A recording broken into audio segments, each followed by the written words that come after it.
الحمد لله رب العالمين ولا عدوان الا على الظالمين والصلاه والسلام على سيد المرسلين وعلى اله واصحابه اجمعين اما بعد. اللهم صل على سيدنا وحبيبنا ومولانا محمد واله واصحابه اجمعين.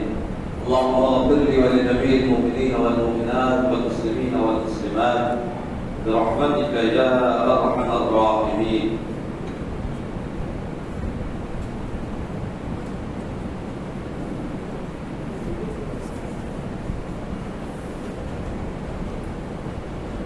ہم اہل سنت پر جماعت کا یہ عقیدہ ہے کہ ہمارے نبی حضرت محمد مصطفیٰ صلی اللہ تعالی علیہ وسلم کو اللہ رب العزت نے صاحب اختیار بنایا ہے. آقا علیہ الصلوۃ والتسلیم ہماری طرح مجبور نہیں ہیں، اللہ نے ان کو اختیارات عطا فرمائے ہیں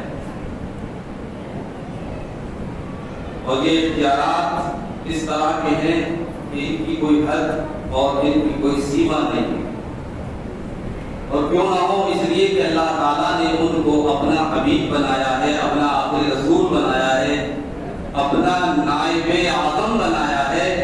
آپ صلی اللہ علیہ وسلم دنیا میں اللہ رب العزت کے خلیفہ ہیں، خلیفہ اعظم ہیں.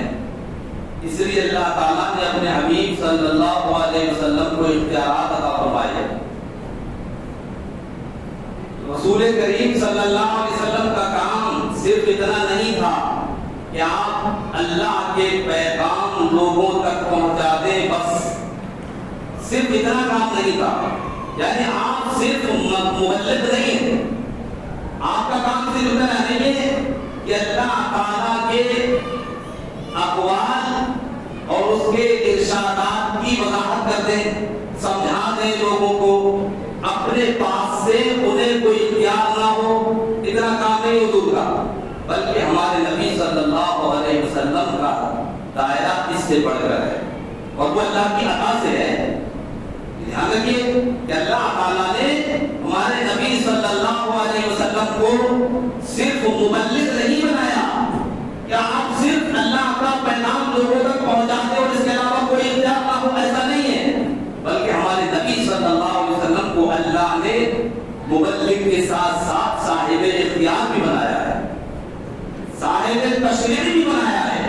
آپ مقنن بھی ہیں، آپ قانون ساز بھی ہیں، آپ قانون بھی بناتے تھے اور جس کے لیے جیسا مناسب قانون سمجھتے تھے وہ قانون بنانے کا آپ کو اختیار تھا. اور یہ اختیار ان کے رب نے انہیں عطا فرمایا. اس لیے ہم کہتے ہیں کہ نبی کریم صلی اللہ علیہ وسلم شارح نہیں ہے، یعنی صرف اللہ کے کلام کی وضاحت کرتی، اس کے علاوہ اور کوئی منصب نہیں آپ کا، ایسا نہیں ہے. صرف شارح نہیں، ہمارے نبی صلی اللہ علیہ وسلم شارح ہیں، یعنی صاحب شریعت ہیں، صاحب اختیار ہیں. وہ قانون بنا سکتے ہیں اور جس کے لیے جو چاہیں اجازت عطا فرما دیں، جس کے لیے جو چیز چاہیں حلال کر دیں، جس کے لیے جو چاہیں حرام کر دیں. یہ میرے نبی صلی اللہ علیہ وسلم کو اللہ تعالیٰ نے اختیار عطا فرمایا. یہ تو ہوا اہل سنت والجماعت کا عقیدہ کہ ہم نبی کریم صلی اللہ علیہ وسلم کو صاحب اختیار مانتے ہیں. اب سنیے ان لوگوں کا عقیدہ جو کہتے ہیں کہ ہم ہی مسلمان ہیں، اس کے علاوہ سب غلط. ان کی جو سب سے پہلے کتاب ہندوستان میں لکھی گئی تقویت الایمان، اور یہ اسماعیل دہلوی نے لکھی. اور اسماعیل دہلوی کو چاہے دیوبندی ہو، تبلیغی ہو، جماعتی ہو یا اہل حدیث ہو، یہ سب اپنا پیشوا اور امام مانتے ہیں. آپ نام یاد کر لیجیے، اسماعیل دہلوی. اسماعیل دہلوی، اس کی کتاب تقویت الایمان. تقویت الایمان میں ایک دو جگہ کفری عبادت نہیں ہے، بہت سارے مقامات پر کفریہ عبادتیں موجود ہیں. اللہ تعالیٰ کی شان میں گستاخی، نبی کریم صلی اللہ علیہ وسلم کی شان میں گستاخی سے کتاب بھری ہوئی ہے. میں زیادہ تفصیل میں نہیں جانا چاہتا، لیکن میں ایک اس کا جو ہے حوالہ آپ حضرات کے سامنے پیش کر رہا ہوں. اسماعیل دہلوی نے اپنی اس کتاب میں لکھا ہے کہ جس کا نام محمد یا علی جس کا مختار نہیں ہوتا اسے کوئی اختیار نہیں ہوتا ہے. یہ اس نے لکھا اپنی کتاب میں. بولیے معاذ اللہ رب العالمین. یہ ہمارا عقیدہ نہیں ہے, یہ وہابیوں کا عقیدہ ہے. یہ ان کے بڑے مولوی نے لکھا ہے کہ جس کا نام محمد یا علی ہو اسے کسی چیز کا اختیار نہیں ہوتا. یعنی وہ یہ بتا رہا ہے کہ حضرت محمد مصطفیٰ اللہ کے حبیب صلی اللہ علیہ وسلم کو کوئی اختیار نہیں ہے. وہ صرف اتنا کام تھا ان کا کہ اللہ تعالیٰ نے جو پیغام دی وہ پیغام لوگوں تک پہنچا دیتے, اس کے علاوہ انہیں کوئی اختیار نہیں. لیکن میں نے آپ کو بتا دیا کہ ہم اہل سنت والجماعت کا عقیدہ یہ نہیں ہے, یہ تو کفری عقیدہ ہے. اگر کوئی ایسا کہتا ہے تو گستاخ ہے, سزا کے لائق ہے ایسا شخص, اس سے توبہ کروائی جائے, اور جب تک توبہ نہ کر لے اس وقت تک اسے مسلمان نہ سمجھا جائے, سنی نہ جانا جائے. تو ہمارا عقیدہ قرآن و حدیث سے بالکل ثابت ہے. یوں اگر میں تفصیل میں جاؤں تو ایک دو نہیں, قرآن پاک کی درجنوں آیتیں آپ کے سامنے اس پر پیش کر سکتا ہوں. اور احادیث تو پوچھیے مت کتنی حدیثیں موجود ہیں, لیکن چونکہ ہماری جو گفتگو ہے وہ لمیٹڈ ہے بخاری کی روشنی میں, اس لیے میں آپ کے سامنے بخاری شریف کی حدیثیں پیش کروں گا. باقی اور کتابیں الحمدللہ مالا مال ہیں اس طرح کی حدیثوں سے, لیکن چونکہ قرآن پاک کی آیت ذکر کرنے میں بھی کوئی حرج نہیں ہے. اللہ تعالیٰ نے قرآن پاک میں سورہ توبہ 10ویں سپارے میں ارشاد فرمایا ہے وَمَا نَقَمُوا إِلَّا أَنْ أَغْنَاهُمُ اللَّهُ مِنْ فَضْلِهِ وَرَسُولُهُ مِنْ فَضْلِهِ وَمَا نَقَمُوا مِنْهُمْ إِلَّا أَنْ أَغْنَاهُمُ اللَّهُ وَرَسُولُهُ مِنْ فَضْلِهِ. یعنی یہ بتایا کہ منافقین جو منافق تھے وہ مسلمانوں سے بغض و حسد کیوں رکھتے تھے, وہ مسلمانوں سے کیوں جلتے تھے, انہیں اپنا دشمن کیوں سمجھتے تھے. تو اس کی وجہ قرآن میں بتائی ہے کہ یہ اس وجہ سے سمجھتے تھے چونکہ اللہ تعالیٰ نے اور اس کے حبیب نے مسلمانوں کو مالا مال کر دیا ہے. قرآن پاک کی آیت ہے اغناہم اللہ ورسولہ. اغنا یغنی, اغنا کا معنی آتا ہے مالدار بنا دینا, محتاجی سے نکال کر اختیار کی طرف لے جانا. تو یہاں دیکھیں اللہ فرما رہا ہے کہ اللہ اور اس کے رسول نے مسلمانوں کو مالدار بنا دیا, انہیں محتاجی سے نکال دیا. تو قرآن خود یہ بتا رہا ہے کہ اللہ تعالیٰ بھی غنی بناتا ہے, اس کے رسول بھی غنی بناتے ہیں, ہے نا, اس کے رسول بھی عطا فرماتے ہیں. غنی کیسے بنے گا آدمی جب اسے کوئی دے گا, تو اللہ عطا فرماتا ہے, اس کی عطا سے مصطفیٰ بھی عطا فرماتے ہیں. اس لیے اللہ فرما رہا ہے کہ اللہ نے غنی بنایا اور اس کے رسول نے غنی بنا دیا. تو پتا چلا کہ ہمارے نبی صلی اللہ علیہ وسلم صاحب اختیار ہیں. ہمارے نبی صلی اللہ علیہ وسلم جس کو جو چاہے عطا فرماتے ہیں, جس کو جو چاہے منع کرتے ہیں, روک ہیں. یہ تو قرآن پاک کی ایک آیت پیش کی ہے اور بہت ساری آیتیں قرآن میں موجود ہیں. یہاں دیکھیے بخاری شریف کی حدیث ہے, یہ جلد نمبر 1, بخاری شریف جلد نمبر 1. یہ ہمارے پاس 2 جلدوں والی ہے نا. ویسے تو بخاری شریف کئی طرح سے چھپی ہے, جیسے باہر سے, مصر سے, لبنان سے, بیروت سے, بہت سعودی عرب سے, تو الگ الگ اس کی والیوم ہے. لیکن جو مدرسوں میں یہاں ہندوستان اور پاکستان وغیرہ جو مدرسوں میں پڑھائی جاتی ہے وہ یہ والی پڑھائی جاتی ہے. اس کے کنارے پہ یہ حاشیہ رکھا ہوا ہے. اور تو یہ 2 جلدیں مشہور ہیں بخاری شریف کی. باقی تو اور دوسری جگہ سے چھپی اس کے الگ الگ والیوم ہے. اس کا میں حوالہ دے رہا ہوں آپ کے سامنے. تو یہ جلد اول اور صفحہ نمبر 260 باب یہ ہے کتاب الصیام. کتاب الصیام یعنی روزے کا بیان ہے. اور اس میں ایک باب ہے باب المجامع فی رمضان هل يطعم اهله من الكفارة اذا كانوا محاویج. امام بخاری رحمۃ اللہ تعالی علیہ نے یہاں یہ باب پڑھا ہے کہ اگر کوئی آدمی روزے کی حالت میں, روزہ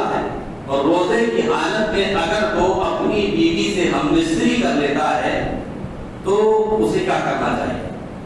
تو پہلے تو آپ مسئلہ سن لیجیے. مسئلہ یہ ہے کہ اگر بھول کر اس نے اپنی بیوی سے ہم مستری کر لی تو اس کا روزہ نہیں ٹوٹا، کیونکہ بھول کر کھانے پینے اور جمع کرنے سے روزہ نہیں ٹوٹتا. اسے یاد ہی نہیں تھا، وہ بھول گیا.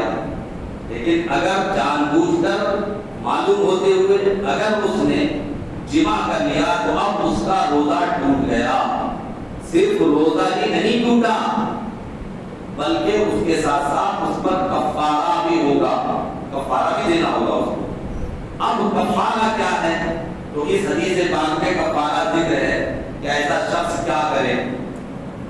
وہ پہلے مسئلہ تو لیجیے کہ ایسا شخص یا تو ایک غلام آزاد کرے خرید کر، پہلے غلام ہوتے تھے خرید کر آزاد کیے جاتے تھے، ہے نا.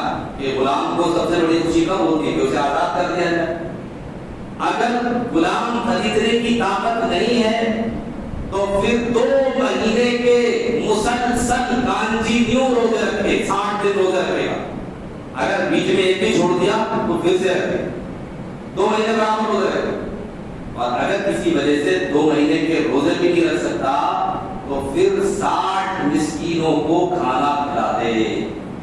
یہ ہے اسلامی حکم اس شخص کے لیے جو جان بوجھ کر روزے کی حالت میں جمع کر لیتا ہے، ہم مستری کر لیتا ہے.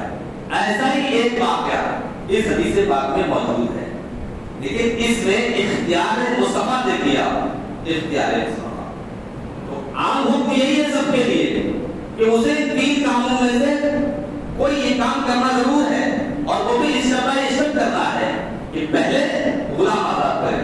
اگر غلام آزاد کرنے کی اس کے اندر طاقت ہے تو روزے رکھ کر کفارہ ادا نہیں ہوگا. اگر غلام آزاد نہیں کر سکتا تو پھر 2 مہینے کے روزے رکھے. 2 مہینے کے روزے ادا کر رکھ سکتا ہے تو 60 مسکینوں کو کھانا کھلانے سے کفارہ ادا نہیں ہوگا. تو اس میں بھی ترتیب ہے، اسی ترتیب سے کفارہ ادا ہوگا. اب یہ ہے ایک قانون، اور یہ قانون جو ہے اسلامی قانون ہے، اور میرے رب نے یہ قانون ادا کیا ہے. جو شخص بھی اس چیز میں مبتلا ہوتا ہے اس کے لیے یہی حکم ہے. لیکن اب میرے نبی صلی اللہ علیہ وسلم کا اختیار دیکھیے.